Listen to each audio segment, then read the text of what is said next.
Hey, it's been another episode. This time we're talking about attachment styles or issues, whatever, uh, episode broadcast.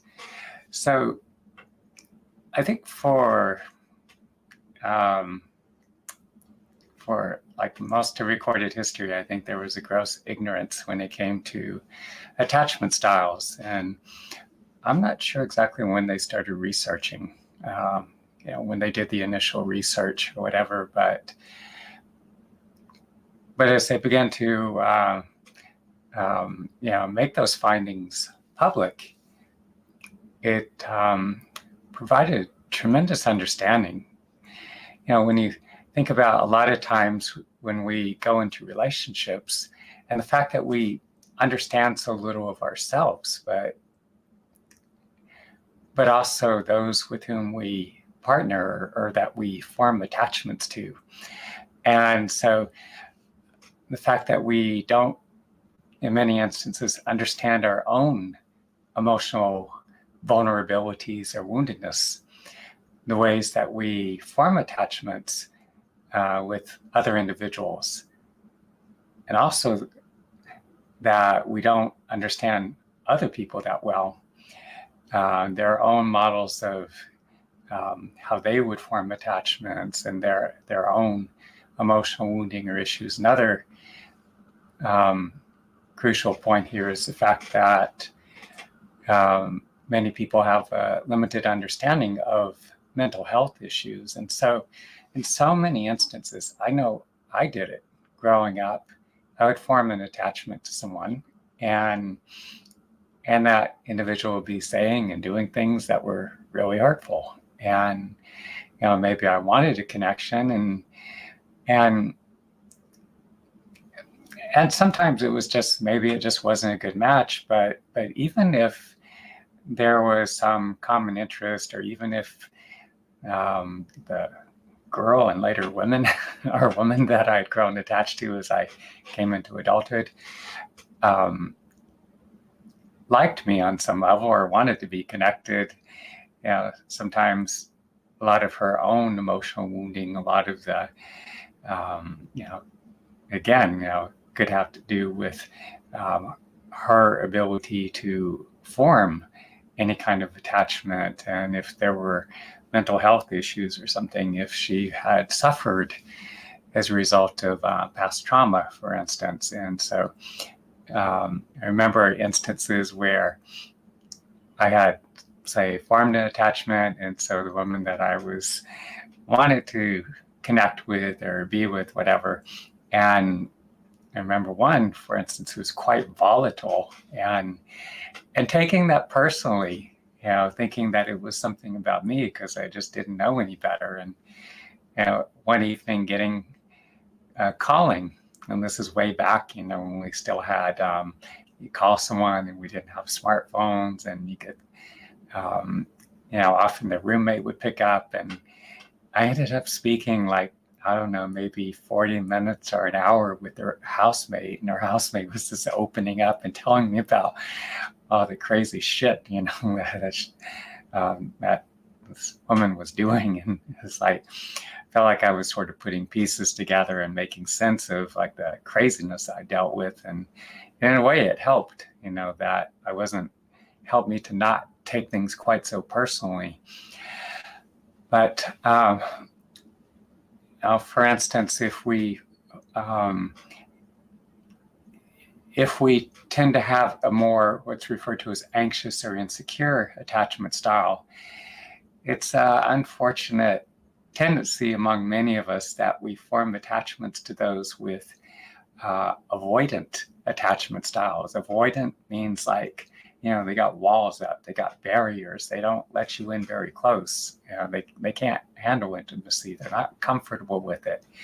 And so if you have this anxious attachment style, you're really wanting connection, or even if you have secure attachment style, but you're trying to connect with someone who's like avoidant, and they don't want you to be too close to them. And so if you have the more secure attachment style, it's probably easier to just like, okay, and you just get over it and let go. It's not working. And because you have more of the secure base or foundation inside yourself. But those of us with the more anxious, insecure attachment style, it's more of like we carry these deep emotional wounds, and often because of the abuses or neglect that we suffered. And so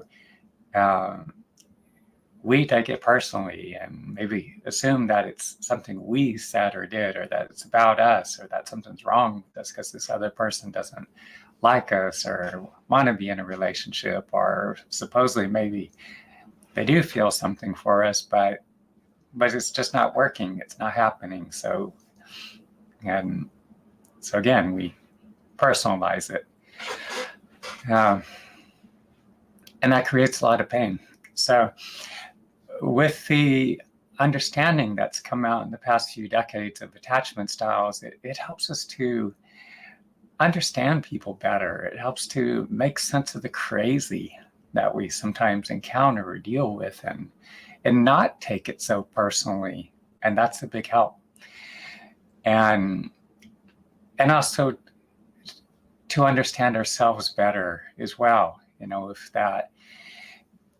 If we have that anxious or avoidant attachment style, it helps us to understand a little better how our emotional wounding has affected us.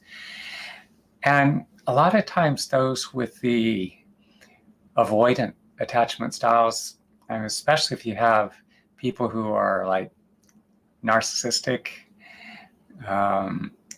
often narcissists are not very self-reflective and generally don't have as much motivation to heal or grow or change or evolve or look at themselves or anything. So they're less inclined to change. I have seen notable exceptions, though. A few, a small minority of people I've worked with over the years with those kind of narcissistic tendencies have really surprised me and have undergone some really profound transformations and become much warmer, more engaged, much more personable. Before I go further, if you happen to be watching this on YouTube, or even if on Facebook or something, click like. It helps to with the algorithm, more people will see and benefit from what I'm presenting here.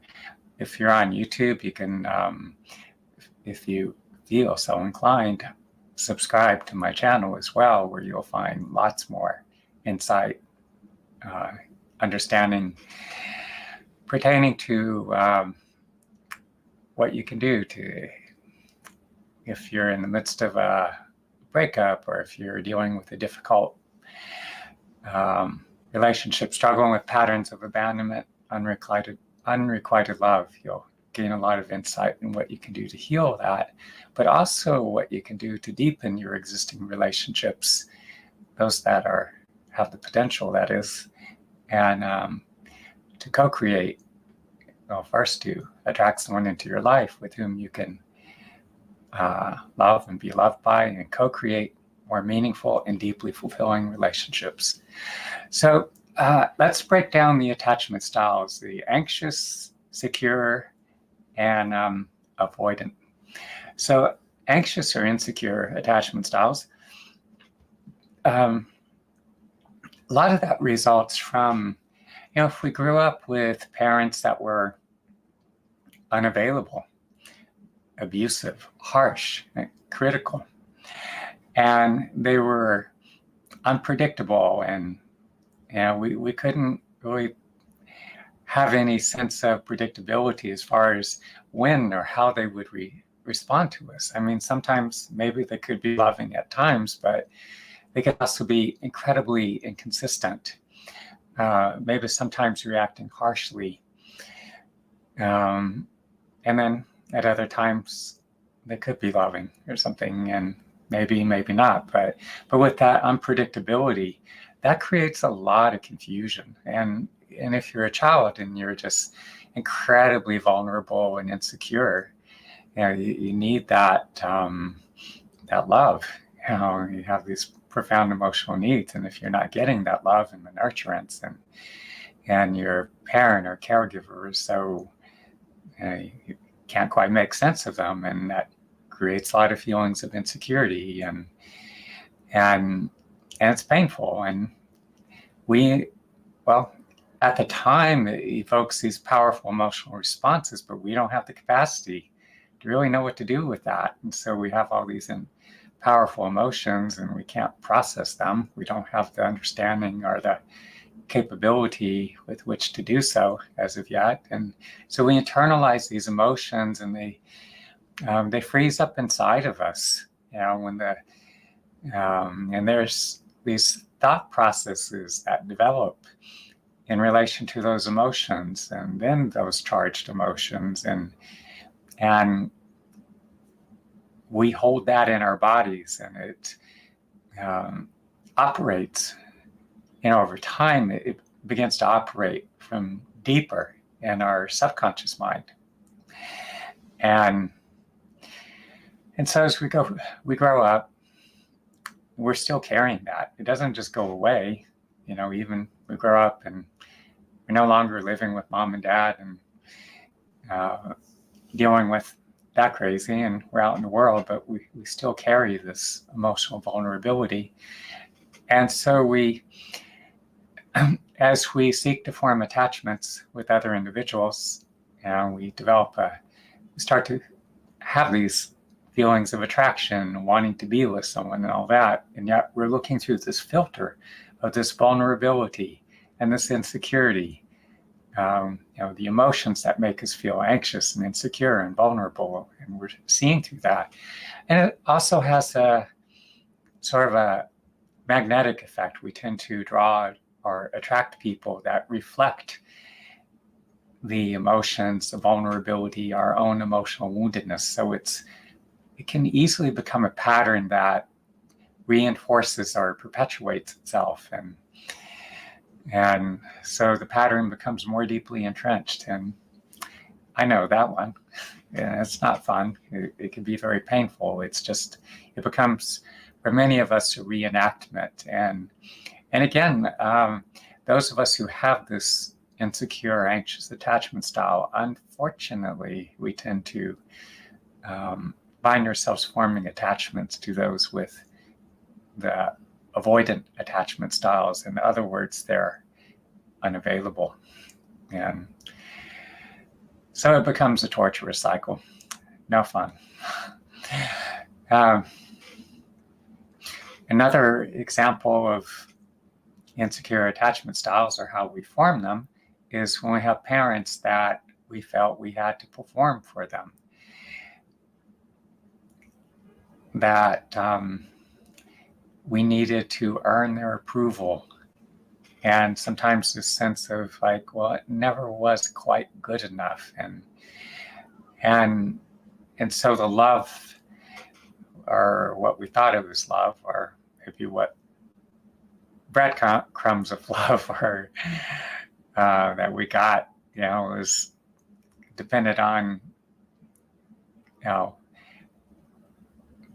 meeting their approval in some way, what they wanted or what they expected of us. And so at times when we didn't quite meet their approval, there can be like a withholding of love. And that too can create this profound insecurity and feel that we have to perform tricks, as I said, to gain the love and the approval. Also, inconsistency with parents or caregivers being present or not so present. If parents are distant, if I had a girlfriend some years ago, and her father would kind of show up intermittently, and she didn't know when, and there were often there's a tremendous amount of hurt and disappointment. Sometimes,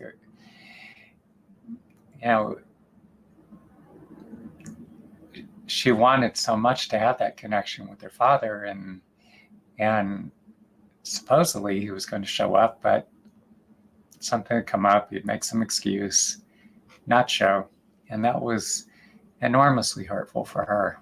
And she carried those wounds, into her adulthood. It's extraordinarily painful for her. And so that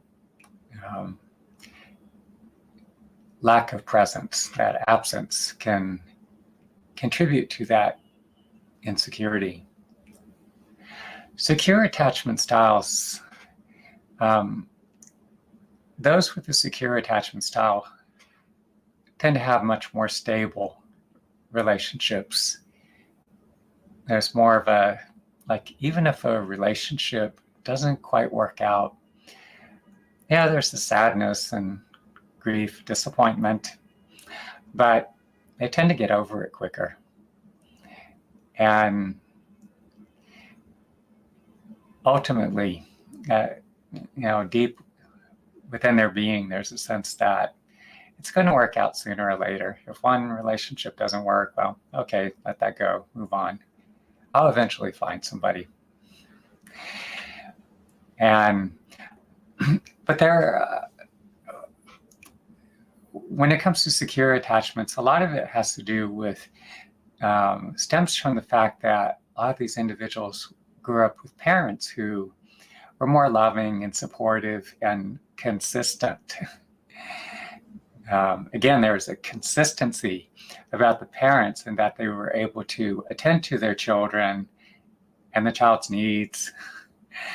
And so the child grew up with this sense that they were able to rely or depend upon their parent, like, mom and dad love me, they're there for me, they're supporting me. And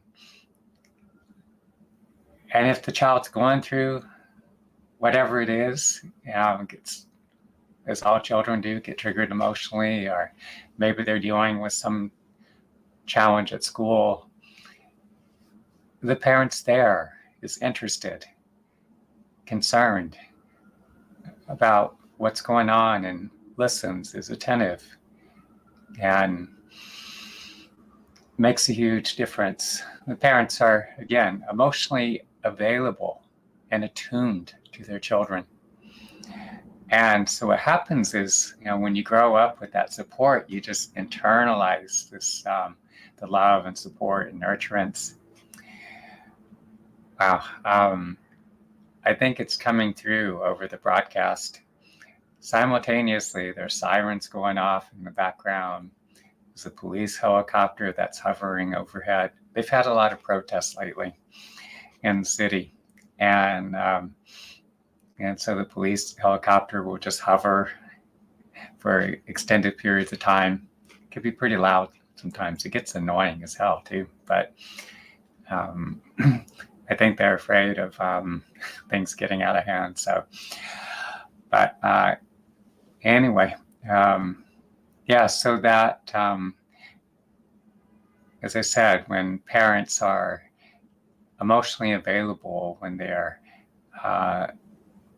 nurturing to their children, and when children receive that consistent support, that the child will internalize that, and that helps them to develop this more secure attachment style that becomes, let's say they develop this healthy internal foundation that they carry forward with them as they grow into adulthood. Another thing is, and because the parent is genuinely interested in their child and pays attention to them, supports them, there's this sense that they feel safe and protected and valued. And so when you feel valued, as opposed when you have insecure attachment style, there's more of a sense of like, well, I don't matter, and you feel worthless. Whereas with secure attachment style, the fact that your parents were loving and supportive and nurturing, then you internalize that and you feel like, yeah, I matter. I have a place in the world. And all these things are very important. And all the things that parents do, when loving, nurturing parents, reading and playing with their children, taking time to listen and talk with them, engage with their children, conversation. There's also independence is also important in that, children need to be able to have the sense that they can go out into the world, venture out and explore, and be the explorer, and have that independence, some measure or degree of independence. But then after going on their little adventure, they need to know that, oh, mom and dad are still back there. They still care. And so having that, knowing that your parents are there, they're not going to just disappear or go away. It gives you that sense that, okay, I can get out there in the world and I can check things out. And it gives you this additional, as a child, you're growing up, it gives you this additional space or bandwidth to, you're learning, you're growing, as I said, you're exploring. And that's an important part of your development. If a child doesn't get that, if the child's afraid that the parent's not going to be there, and it's, triggering that vulnerability, those feelings of insecurity, the hurt, and so you're more emotionally invested in just trying to hold on to that, what attachment you do have with your parent, then that deprives you of a lot of the resources you need to get out and explore and engage with the world.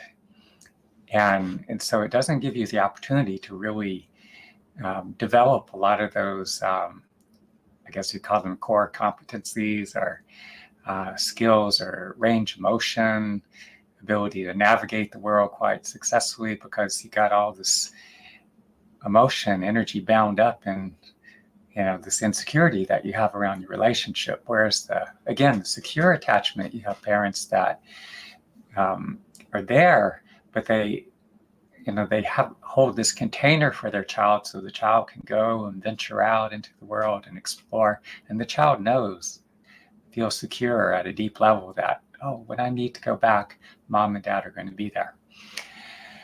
So also how parents handle stress or conflict. So if the child grows up with the example of parents who are functional, high functioning especially, and when faced with challenges, instead of freaking out and melting down and becoming overly reactive or dramatic, or when the parent handles the challenges of daily life and copes with their own emotional responses, and that provides an excellent model for the children. The child internalizes that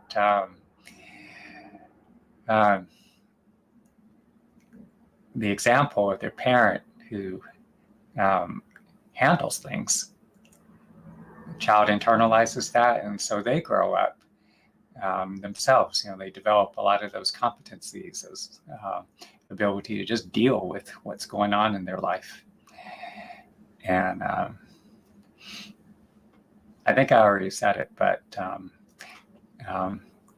as I said before, a lot of it is just being parents being aware and sensitive, attentive to the needs of their children, contribute to secure attachment. And those, again, those of us who have more secure attachment styles,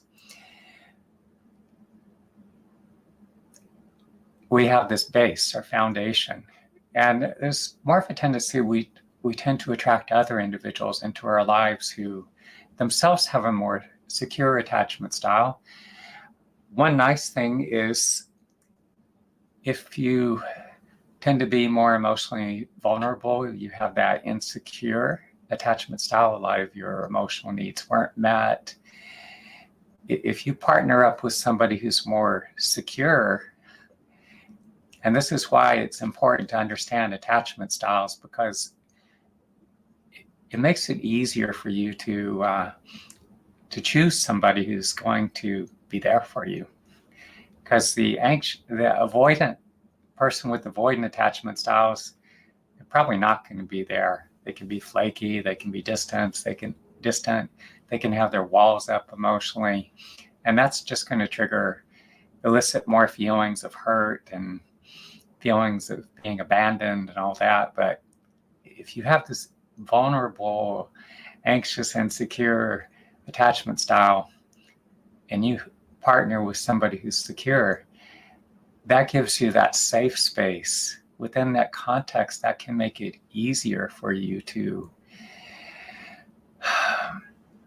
heal. It gives you that safe space in which you could begin to feel secure, feel nurtured, feel loved. And within that context, it gives you the space in which you could begin to heal those vulnerabilities, to heal those deep emotional wounds. So,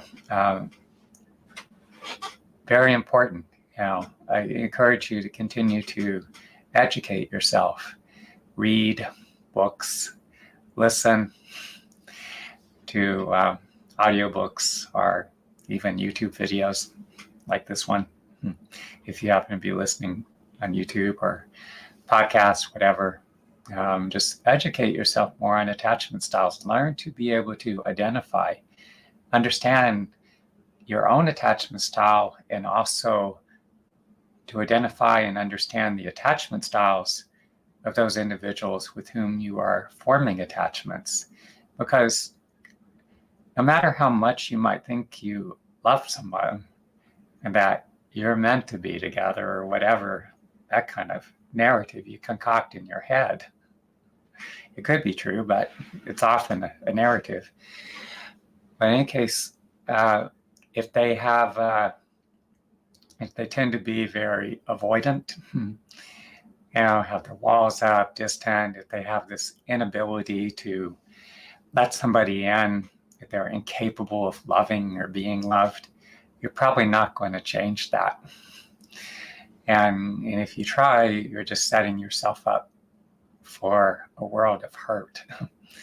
And it's very likely it's going to end up creating more emotional wounds, and you're going to suffer unnecessarily. So if you recognize that somebody has a avoidant attachment style, I would just say be careful. I wouldn't say just completely dismiss them, because I can think of one man that I've done a lot of work with, and he's gone through an amazing transformation. He's become so much warmer and more personable. And another man who's a bit narcissistic, and he too, just like, it's amazing, the transformation. But you can't be someone's therapist and be in a relationship with them. You can't do that dual role. And these are individuals that I'm working with. And so, from my standpoint, as I work as a conduit, if you don't know, I'm trained by a traditional Native American doctor, a medicine man. And so I work, again, as a conduit, allowing this extraordinarily powerful presence to work through me. And the fact that both of these individuals, they both had a growth orientation, which a lot of people with avoidant attachment styles, and especially who are very narcissistic, they don't have that growth orientation. They don't give a shit about healing or evolving or whatever.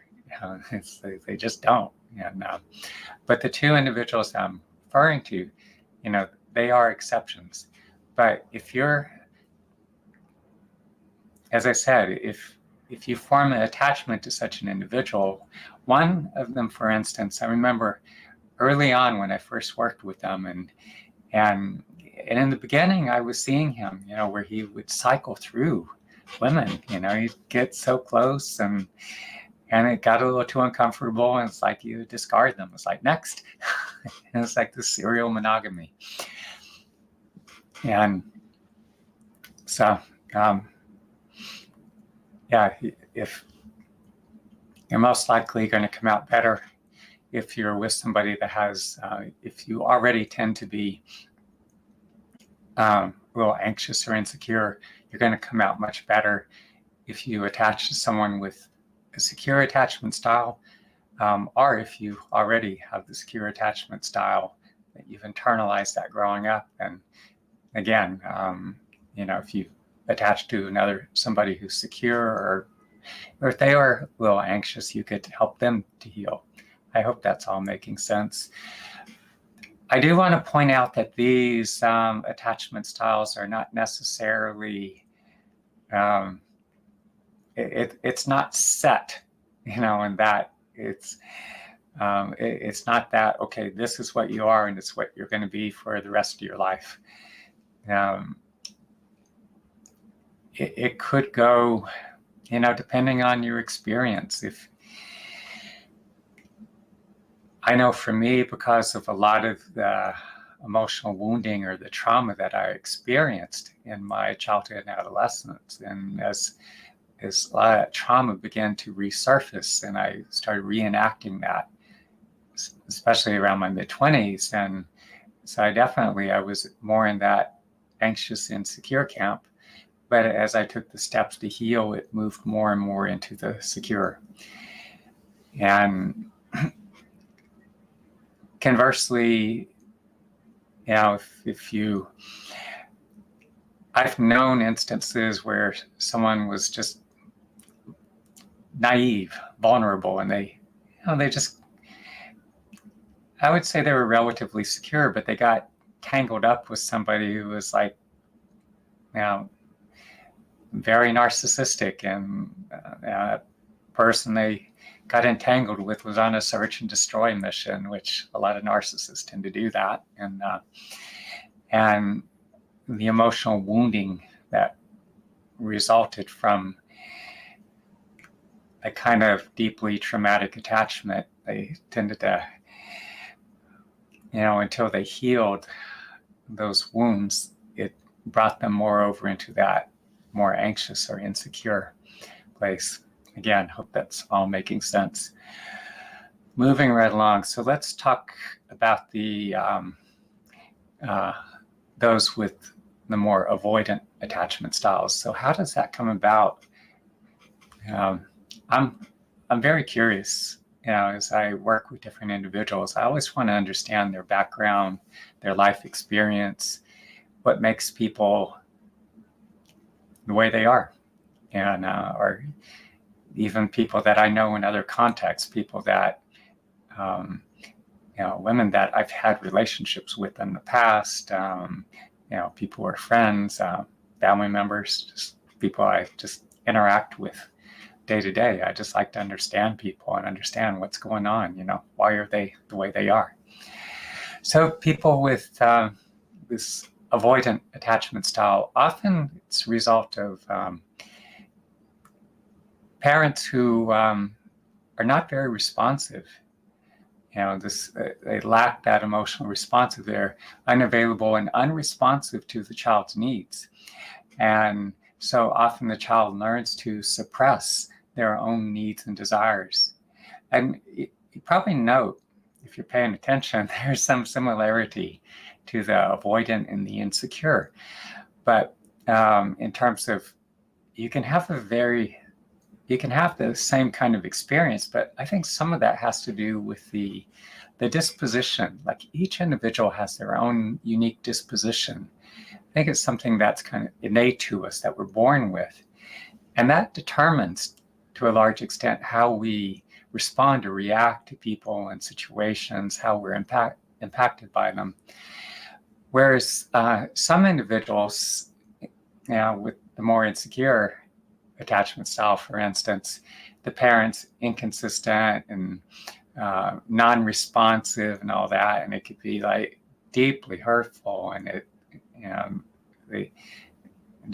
they're highly sensitive and they feel an enormous amount of pain by it. Whereas the person with that more avoidant attachment style, it's more like, just shut it down. Don't feel. They don't allow themselves to be vulnerable. I mean, it's like this kind of deadening, in a way, this hardening that takes place. And so you see how it just it shapes the character of an individual. Rejection, neglect, being neglected or rejected by primary caregiver, referring to my notes if you see me looking down.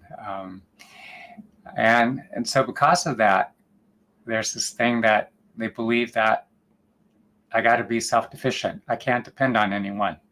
It's up to me. And so from that standpoint, it's like they're not going to allow themselves to be vulnerable. It's like, no, I'm not going to do it. I'm not going to open myself up. I'm not going to let everyone hurt me. I'm not going to be vulnerable. But in doing that, it's like not only do they prevent themselves from being hurt, well, supposedly, but and what they do, the defense mechanisms they develop to prevent themselves from being hurt, it also prevents them from being open and receptive to love. It's like they got these walls up,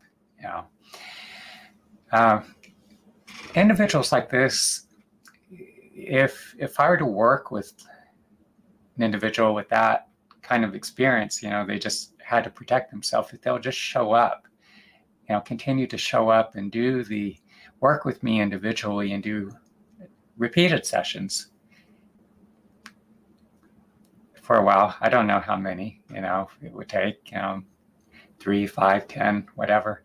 But if they continue to show up and do the sessions and they're able to, it starts to dissolve a lot of those walls, a lot of that emotional armoring, and they're able to get in touch with those deeper vulnerabilities and process those feelings. And then that is going to open them up. It's going to increase their capacity to show up present to themselves, to other people, show up within the context of an intimate relationship, so that they have a greater capacity to love and to be loved. When parents are incredibly inconsistent and unpredictable, that can create confusion on the part of the child. And so again, that some children may feel they need to protect themselves. And so again, there's that shutting down. Another cause here is some parents, especially if they're uncomfortable with their own emotions, if they're not willing to allow themselves to be vulnerable. And so you have instances where parents do not recognize or validate or acknowledge the emotional responses of their own children. So because of that, the child grows up with this, like, you have to shut it down. I can't open up and express what I'm feeling. I cannot be vulnerable. And when you shut down emotionally like that, from childhood, and that stays with you. I mean, that pattern becomes deeply ingrained. Now, I have worked with individuals who would shut down emotionally, had become so numb they couldn't feel much of anything. I mean, they'd so numb themselves that they maybe barely, if at all, could identify emotions, any kind of emotional feeling response.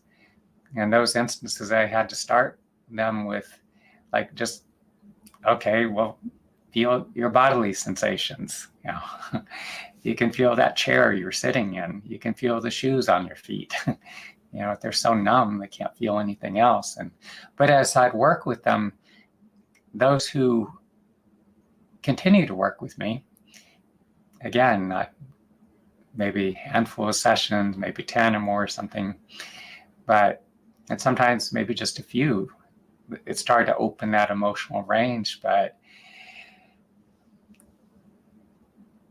And they could just, as they continued to work with me, they'd feel this whole range or spectrum of emotion. And that's so important, because it's through our feelings that we're able to bond and form attachments. And if we're numbed out, if we're if we're so shut down emotionally, we're just, it just knocks out much of our range, much of our, much of the bandwidth through which we bond or form attachments.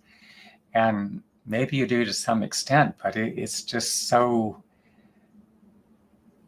low, or so, at such a reduced level. It's so diminished. And so I work with people with such a wide range of issues, and sometimes it's tough, when people have shut down so much emotionally, because initially they may not feel a whole lot, but what I will say is it's very rewarding when these individuals do return and do consistent work, and that whole emotional range opens up, and it's like this emergence. You see this flowering of the individual, and they become so much more present and personable and engaged, and even seeing instances like someone who was initially kind of walled off, and see a man who over time becomes a very loving, caring, devoted father, for instance. Or I remember some years ago, I'd worked with this couple, and they were living apart in different states at the time, and so I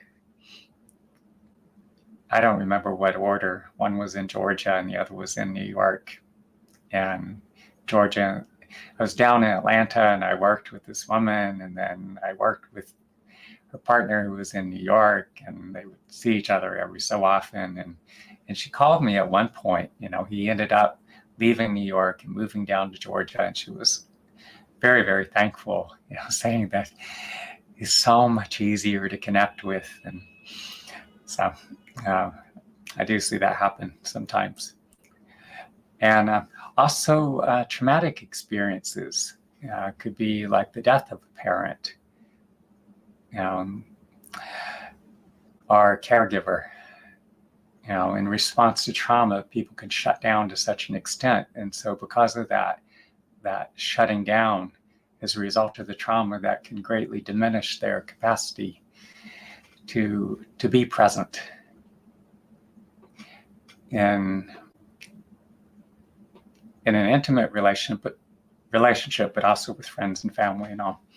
So again, as I said before, I encourage you to educate yourself, continue to read and listen, inform yourself, learn everything you can about attachment styles to better understand yourself, because that way you understand better your own needs, your own emotional wounding, and what you can do to heal.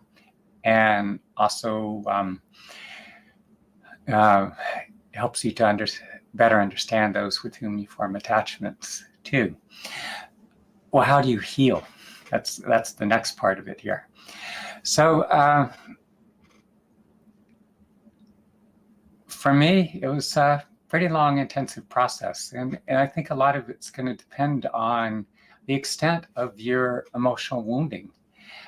I grew up with a great deal of physical and emotional trauma. And so the more severe, the longer the duration of the trauma and stuff, the wounds are much deeper, and so that can involve a great deal more work. I mean, sometimes we go through, I've worked with people and after, in the midst of a breakup or shortly thereafter, and sometimes one or just a few sessions, and they get over it. They bounce back. They're heading down the road again of life, and they're open and engaged. And I see people bounce back that quickly in some instances, but those with really deep traumatic emotional wounds, it could be much more involved. It's critically important for us to be able to work with constructively with our own emotional responses. Because if you can't feel it, you cannot heal it. It's not going to happen. So first base, learn to work constructively with your emotions. Well, how do you do that? If you're dealing with anxious or insecure attachment styles, especially, something triggers you, you're in a relationship, and it elicits those painful emotional responses. It's like, well, acknowledge what's happening. Two, what do you feel in response to what's happening? And where are those feelings situated in your body? Bring your full awareness to what you're feeling. Dive into the depths of those feelings, those bodily sensations, and breathe very softly and deeply. And as you continue to do so, it awakens this innate healing intelligence that resides within your own body and mind. And this is foundational, and any therapeutic intervention you're doing, whether it's working with a psychotherapist or doing deep tissue body work, working with the gifted healers such as myself, in order to become fluid and malleable and responsive to healing, you need to be able to work constructively with your emotions. We all feel, and even if you have a more secure attachment style, if your relationship crashes and burns, or something blows up on you, and it's eliciting this very powerful emotional responses, and it hurts, and same thing, open up to the feelings, breathe into them. You need to process. You have these experiences and your emotional responses. You need to digest your life experience. You need to digest your subsequent emotional responses. And as you do so, that facilitates the healing, the integration. You heal the emotional wounds, you integrate. You derive the nutrients from those experiences, and it helps to build foundation. And that's where the transformation comes in. If you're dealing with this, come from the standpoint of a avoidant attachment style, often there's the numbing. And so as much as you can, just pay attention to what you're feeling. If somebody is getting close to you and it's causing you to feel uncomfortable, often there's a feeling of wanting to run or distance yourself, instead of just defaulting to that defense mechanism. Just feel yourself just determined to just stay present, and stay present with how that feels, that urge to just distance, to terminate the relationship, to cut and run. So again, this starting out, working constructively with your own authentic emotional responses. We do need to educate ourselves, as I said, to make ourselves more familiar with these various attachment styles, so we understand ourselves and those with whom we form attachments. And so reading, listening, observing, pay attention. For some, psychotherapy can be an important part of our healing journey. It was for me initially. I feel at some point I went as far as I could go with psychotherapy and move beyond that, but it depends where you're at. And some of us initially, as we're beginning to make sense of all this, working with a therapist could be a good move.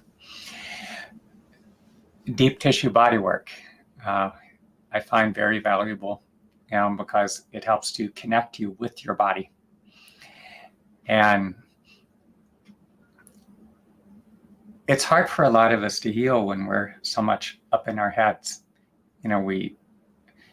We are to varying degrees dissociated from our bodies, and too much up in our thoughts. We're spinning around in all these narratives and fantasies, and so deep tissue body work helps to connect you with your body, helps to, as we're receiving the body work, it helps to break loose a lot of these emotions that are just trapped within our bodies. And as that happens, these emotions come up into your awareness. You're able to process these feelings. That is, if you choose to be present, stay present with the feelings and you breathe into them. But it makes it easier for you to access the feelings so you can begin to process them. Damn, another siren. I think you could hear that coming through. But what else? These are some of the, I'm not going to go into everything. My own training, being trained by this traditional Native American doctor, I go out fast alone in the mountains 4 days and nights, no food, no water. During that time, I feel this extraordinarily powerful presence come into my body. At times, it has been like a near-death experience. Different past traumas, past traumatic events come back into my awareness. Sometimes events I'd completely forgotten about. And all the memories, the emotions, the sensory impressions associated with those events, it'd all be coming back. I'd be reliving it. And I could feel, as I was in this deeply altered state, I could feel myself just digesting that experience, those events. And there are a lot of times there would be like this succession of events, like there was the initial trauma. But apparently I would have reenacted that trauma numerous times in subsequent relationships over the course of my life. And so I could feel the initial trauma, and there's this thread connecting all these subsequent interactions with people along the way over the years. And I could feel that dissolving, I could feel that being processed and transformed.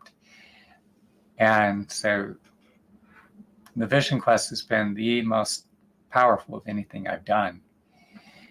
It's also important that I did the practice I described earlier, where I was working with my emotions, because in doing that, that made my body a lot more malleable and responsive. Now, vast majority of you are not going to go spend 4 days and nights alone in the mountains, fasting without food and water. And it's a little too intense. It takes a lot of preparation to get to a point where you can do this. However, those who work with me individually experience, relate to me, I could see it as I work with these individuals, and they, as it's happening, as they come back for subsequent sessions, but people will recount to me what they described to me when I asked them what they felt in session and what they felt afterwards, is very much like what I go through on the mountain, during those 4 days and nights of the Vision Quest. And so it facilitates this transformation by, it takes these traumatic or deeply wounding experiences and then all those subsequent highly charged emotions, or those numbed out, deadened emotions that are trapped in the body. It's taking that and it's transforming, transmuting that. Person just literally, it's like they're chewing it up, they're digesting it, it's being transformed, and they shit out the waste product, and they derive the nutrients from those experiences. It's like they build this whole new foundation from which they could relate in a much healthier way, have a healthier relationship with themselves, and as they have that healthy relationship with themselves, they're much more open and present, and they're able to bond and form these attachments to co-create much healthier, more meaningful, and more deeply fulfilling relationships. So, covered a lot of ground here. I would encourage you, by the way, I'm offering, for those of you who so desire, I call it the heart mending strategy session. So if you're struggling yourself with this anxious, insecure, even avoidant attachment style, and you're wanting to have someone in your life with whom you can love and be loved by, and it seems like you just keep getting hurt and relationships blow up on you, or maybe on some level you find yourself like caught up in this pattern of serial monogamy where you just start to form an attachment and you can't handle the person getting too close and you cut them off and discard the relationship, whatever. Reach out to me, because I'm offering, as I said, these heart-mending strategy sessions where I get on the phone with me, and this is a free call, by the way. And I can give you lay out a roadmap by which you could begin to facilitate your own healing, healing of your own vulnerabilities, those deep emotional wounds, and to live a healthier, more productive life. So anyway, I'll post the link below so you could click on that link and book your session with me. And I'll look forward to hearing more from you, connecting with you, and I'll leave you with that for now.